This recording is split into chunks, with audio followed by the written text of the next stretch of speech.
संत शिरोमणि आचार्य गुरुवर श्री विद्यासागर जी महाराज की जय। और हम यह प्रणेता पूज्य गुरुवर श्री प्रणब में सागर जी महाराज की जय। ओम अरहम नमः। धर्म प्रेमी बंधुओं, श्री तत्वात् सूत्र ग्रंथराज जी के चतुर्थ अध्याय की कक्षा में आप सभी का स्वागत है। अपने में अनूठी प्रथम बार आयोजित श्री तत्वात् सूत्र ग्रंथराज जी के अध्याय 1 की मौखिक सूत्र पाठन परीक्षा सफलतापूर्वक संपन्न हुई, जिसका रिजल्ट अरहम टीम शीघ्र ही घोषित करेगी। द्वितीय अध्याय की मौखिक सूत्र पाठन परीक्षा दिनांक 14 से 28 फरवरी 2023 तक होना निश्चित हुई है। जो किसी भी कारणवश अध्याय 1 की परीक्षा नहीं दे पाए थे, इस बार द्वितीय अध्याय के साथ दे सकते हैं। तो चलिए, हर घर के गुरुकुल में मुनिश्री के सपने को साकार करने के लिए अब हम अध्याय 4 में सर्वज्ञ देव द्वारा बताए गए जैन भूगोल में देवों की व्यवस्था का अध्ययन करेंगे, जो हमारे मोक्ष मार्ग को और भी सुदृढ़ बनाएगा। मोक्ष मार्गस्य नेतारं भेत्तारं कर्म भूरताम् ज्ञातारं विश्वतत्त्वानां वन्दे तद्गुणलब्धये। देवादिदेव आदिम तीर्थंकर श्री ऋषभनाथ भगवान की, वर्तमान शासन नायक श्री वर्धमान महावीर भगवान की, परम पूज्य आचार्य गुरुवर श्री विद्यासागर जी महाराज की। सिद्ध शिला तो अलग चीज हो गई। सिद्ध लोक माने जहां पर सिद्ध भगवान रहते हैं, वो स्थान जो है 12 योजन का बचता है। समझ आ रहा है? तो इतना समझो अभी पहले। गाड़ी को ट्रैक से हटाओ नहीं। ये पूरे लोक का जो आपको 7 राजू का विस्तार बताया है ना, इस विस्तार में अब आपको ये ध्यान रखना है कि जो कल्पों की व्यवस्था है वो तो दो कल्पों के रूप में हो गई। अब ग्रैविक की जो व्यवस्था होती है वो कैसी होती है, तो उसमें आचार्यों ने बताया कि उस 9 ग्रैविक में है ना, उनके 9 जो पटल हैं, इंद्रक हैं, वो 9 हैं। माने 9 ग्रैविक में तो 9 इंद्रक होंगे, एक ऐसे ऊपर ऊपर, ठीक है। लेकिन 9 अनुदिश जो कहलाते हैं, उनमें संख्या तो 9 है, लेकिन उसमें इंद्रक 1 है और बाकी के वो दिशाओं में हैं, इसलिए वो अनुदिश कहलाते हैं। यानी 8 तो वो दिशाओं में होंगे, 1 जो है मध्य में होगा। और फिर इसी तरीके से अनुत्तर जो 5 कहलाते हैं, उनमें भी 5, 1 में 1 तो इंद्रक है और बाकी के 4 दिशाओं में हो गए। तो जो इंद्रक है 5 का सबसे ऊपर, उसको बोलते हैं सर्वार्थ सिद्धि, है ना। इसकी व्यवस्था अन्य जितने भी कल्पातीत हैं या कल्पोपन्न सबसे अलग होती है। इसलिए सूत्र में जो विभक्ति तोड़ करके अलग से भी लिखा जाता है, इसका भी एक बहुत बड़ा प्रयोजन होता है। देखो, आप लिखा है ना, विजय वैजयंत जयंता पराजितेषु, यहां पर विभक्ति तोड़ दी, सप्तमी विभक्ति का बहुवचन ये लगा दिया। और सर्वार्थ सिद्धौच, ये अलग से लिखा इनके लिए, सर्वार्थ सिद्धौ क्यों लिखा? क्योंकि इनकी विशेषता अपने आप में अलग है। एक तो ये एक भवावतारी होते हैं नियम से।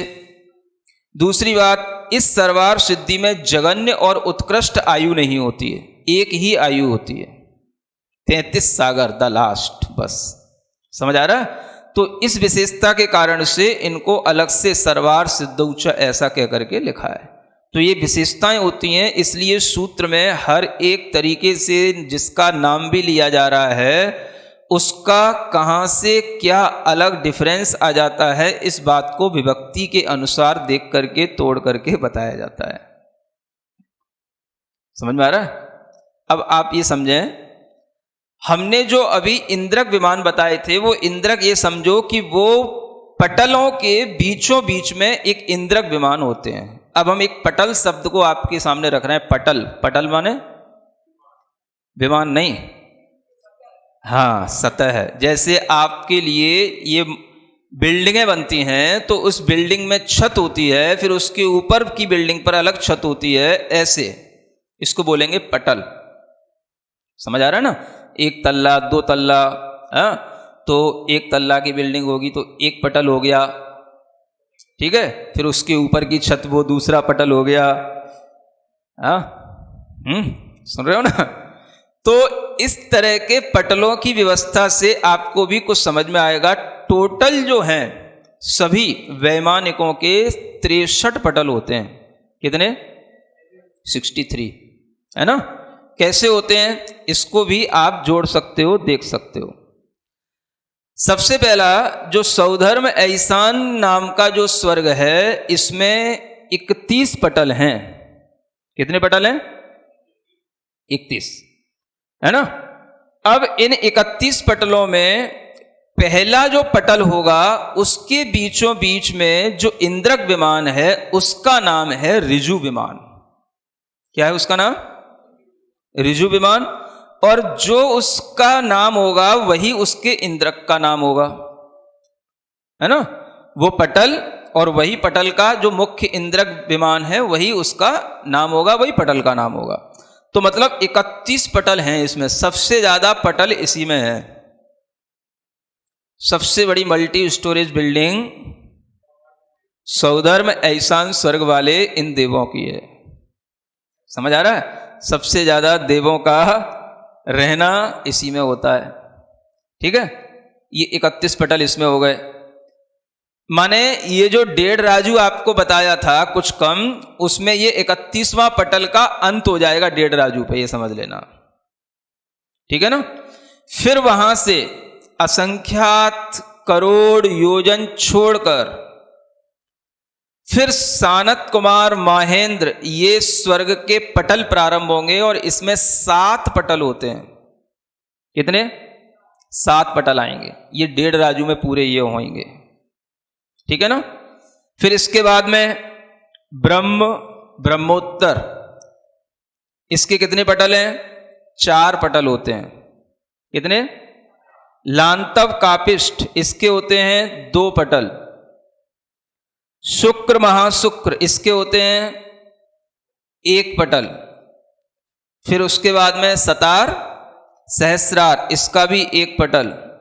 और फिर उसके बाद में आनत प्राणत के 3 पटल और आरण अच्युत के 3 पटल। कितने हो गए? 52 हो गए, गिन रहे हो ना? हाँ। अब इसके बाद में ये 16 स्वर्ग तक के हो गए 52 पटल।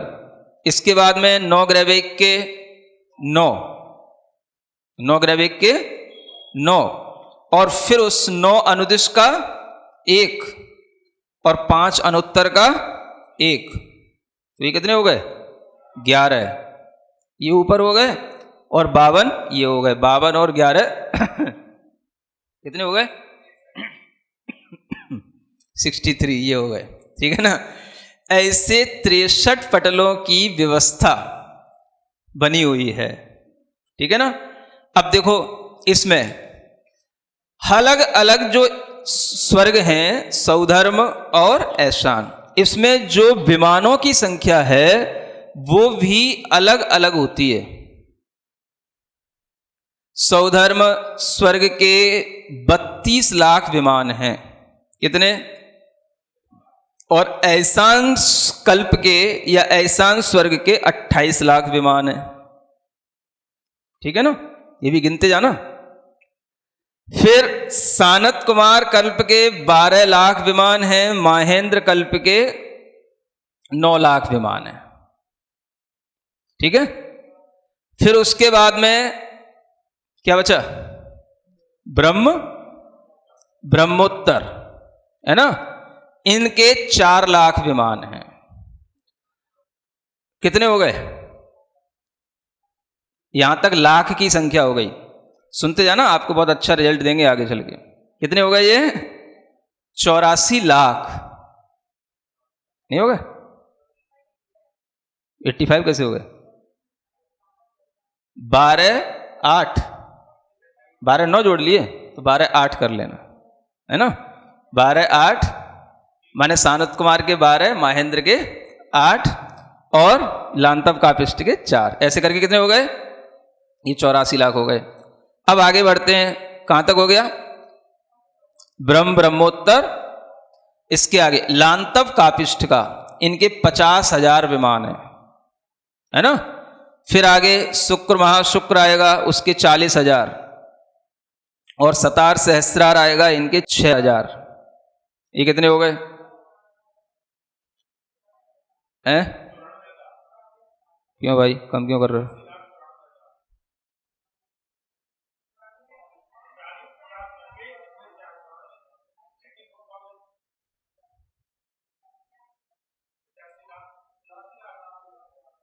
चौरासी लाख 94,000। कहीं कुछ गड़बड़ तो नहीं है? चलो कोई बात नहीं, आगे पढ़ो। कहां तक पहुंच गए हैं? नहीं, 12वीं स्वर्ग का मतलब हो गया सहस्रार, है ना। फिर उसके बाद में आनत, प्राणत, आरण, अच्युत, ये 4 स्वर्गों के 700 विमान होते हैं। यहां से 700 की 100 में संख्या शुरू हो जाती है ना। अब क्या हो गया? ये हो गया। इसके बाद में ग्रहवेग शुरू हो गए। ग्रहवेग में जो 3 प्रकार के ग्रहवेग होते हैं, एक अधो, मध्य और ऊर्ध्व, है ना। तो 3 अधो ग्रहवेग होते हैं, उनमें 111, 3 मध्य ग्रहवेग होते हैं, उनमें 107, और 3 ऊर्ध्व ग्रहवेग होते हैं, उनमें 91, 9 अनुदिश के 9 और 5 अनुत्तर के 5। ऐसे सब मिलाकर के अब आप जोड़ोगे तो कितने हो जाने चाहिए?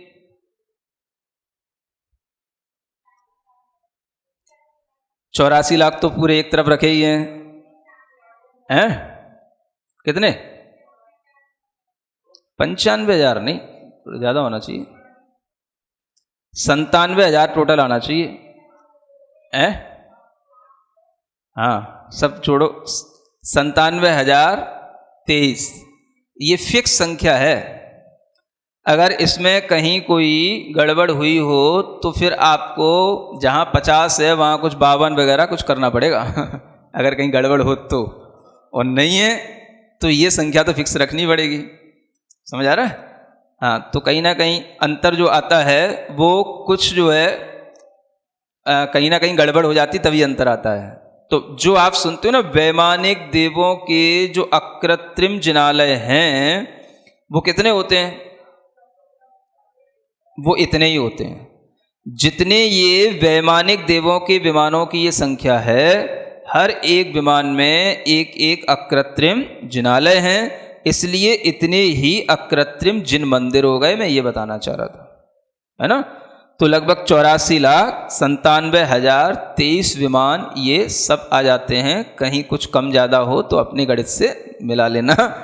ये सब जो है क्या हो गई? इतने ही वैमानिक देवों के जिनालय हो गए, माने ये संख्यात संख्या में हो गए। ये बताने का था, क्योंकि आपको बताया था कि एक तो भवनवासियों के विमान गिनने में आते हैं संख्यात 7,72,00,000, और एक ये गिनने में आते हैं 84,97,023। बाकी के व्यंतरों के, ज्योतिषों के तो असंख्यात संख्या में होते हैं। इसलिए इन सब विमानों की संख्या को जानकर के आप ऊर्ध्वलोक के जितने भी जिनालय हैं उनको आप इस संख्या से नमस्कार कर सकते हो। समझ में आ रहा है? ये अब देखो, ये इंद्रक जो विमान है इनके विषय में जो बताया, इनका जो माप होता है ये फिक्स है, संख्यात योजनों का माप होगा, असंख्यात में नहीं होगा। इनका जो विस्तार, चौड़ाई जिसको बोलते हैं, वो कितनी होगी? संख्यात योजन की।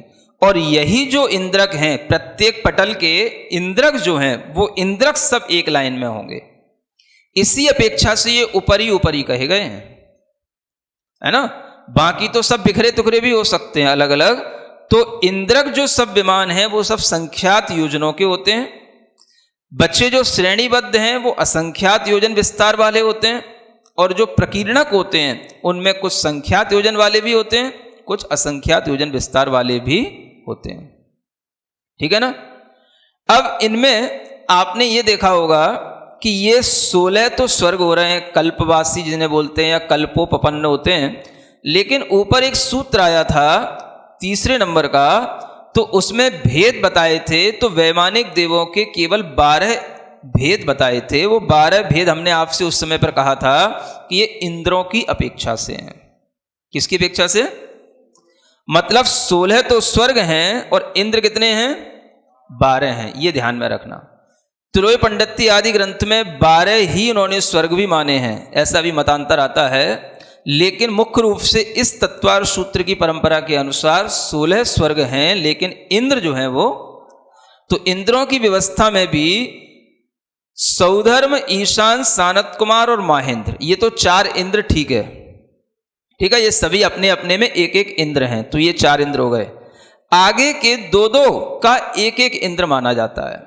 ब्रह्म, ब्रह्मोत्तर का एक इंद्र होगा ब्रह्म, लांतव कापिष्ट का एक इंद्र होगा, है ना, कहीं लांतव लिखा रहता है, कहीं कापिष्ट भी लिखा रहता है। और शुक्र, महाशुक्र का भी एक इंद्र होगा शुक्र, और सतार सहस्त्रार का भी एक इंद्र होगा, सतार भी लिखा रहता है कहीं, कहीं सहस्त्रार भी लिखा रहता है, ठीक है ना। तो ये बीच बीच के 2-2 के एक एक हो गए, तो ये 4 ये हो गए। और फिर बचे ऊपर के 4, आनत, प्राणत, आरण, अच्युत, इनके भी एक एक इंद्र हैं। तो इस तरीके से ये 4 ऊपर, 4 बीच में और 4 नीचे, ऐसे ऐसे करके ये 12 इंद्रों की व्यवस्था बनती है। ये ध्यान में रखना चाहिए, ठीक है ना। अब इनमें से जो पहले पहले के हैं वो दक्षिणेंद्र कहलाते हैं। जैसे सौधर्म, ईशान है, तो इस सौधर्म को कहेंगे दक्षिण इंद्र, और ईशान को कहा जाएगा उत्तरेंद्र। ऐसा समझ आ रहा है? तो इनमें से जो पहले पहले हैं ये दक्षिणेंद्र और ये उत्तरेंद्र। थोड़ा सा मतभेद हो सकता है अलग अलग आचार्यों के अभिप्राय में, लेकिन ये भी बताया जाता है कि जो एक भव अवतारी होते हैं वो दक्षिणेंद्र होते हैं, उत्तरेंद्र नहीं होते हैं। वैसे तो सौधर्म, ईशान सब बराबर है ना, थोड़ी बहुत उनके विमान 32 लाख हैं, उनके 28 लाख हैं, इतना ही फर्क है, बाकी सब वैभव वगैरह सब बराबर होता है, सौधर्म के बराबर में खड़ा रहता है। लेकिन सौधर्म की जो महत्ता है वो फिर भी ज़्यादा होती है। लेकिन इनके जो ये विमानों के अलावा इन सौधर्म, ईशान, स्वर्ग में जो ये व्यवस्था है वो व्यवस्था इसी तरह से आपको जाननी चाहिए, है ना। तो इनमें जो ये विभाजन है वो विभाजन इस तरह से जब आप जान लोगे तभी आपको पूरा का पूरा ये वैमानिक देवों की व्यवस्था समझ में आएगी। ये दक्षिणेंद्रों की व्यवस्था और उत्तरेंद्रों की व्यवस्था में भी ये अंतर है। दक्षिणेंद्र तो एक भव अवतारी हो गए और बाकी बचे जो उधर कल्पातीत, उनमें केवल शर्त सर्वार सिद्धि के देवों की है ना। और जो बीच में आएंगे आपको बताया जाएगा, एक अलग श्लोक सूत्र आएंगे, ब्रह्मलोक में रहने वाले लौकांतिक देव वो एक भव अवतारी। ऐसे एक भव अवतारियों की बस ये कुछ फिक्स मतलब व्यवस्था है, बाकी का कोई नियम नहीं है, हो भी सकते हैं और नहीं भी हो सकते हैं, ठीक है ना। तो इस तरह से आपको इन सब वैमानिक देवों के बारे में एक व्यवस्थित मानचित्र अपने दिमाग में बना लेना चाहिए, है ना।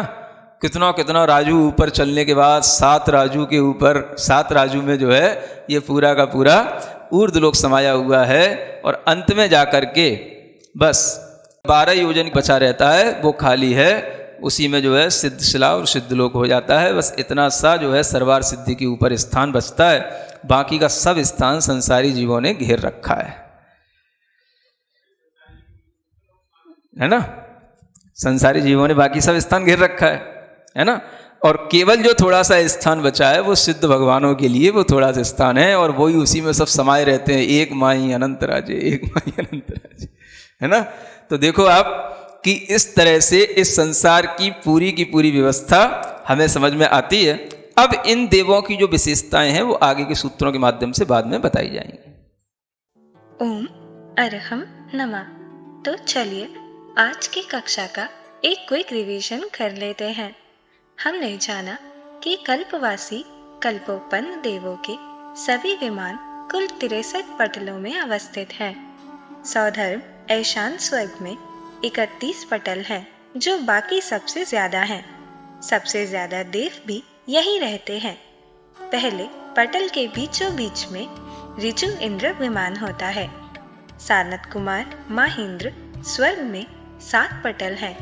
ब्रह्म ब्रह्मोत्तर में 4, लांतव कापिष्ट में 2, शुक्र महाशुक्र और शतार सहस्रार में 1-1, आनत प्राणत और आरण अच्युत्य में 3-3 पटल होते हैं। इस प्रकार 16 स्वर्ग के 52, 9 ग्रैविक के 9, 9 अनुदिश का 1 और 5 अनुत्तर का 1, कुल 63 पटल होते हैं। हमने जाना कि सभी विमानों में एक एक अकृत्रिम जिनालय होता है। ऊर्ध्वलोक में कुल 84,97,023 विमान और इतने ही अकृत्रिम जिनालय हैं।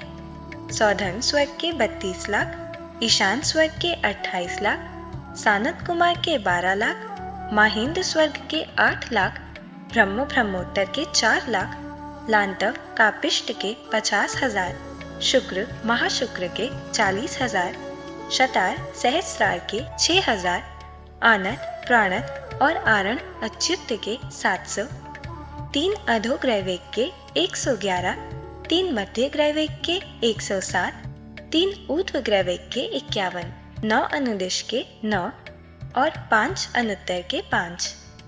हमने पहले जाना था कि भवनवासियों के 7,72,00,000 जिनालय होते हैं।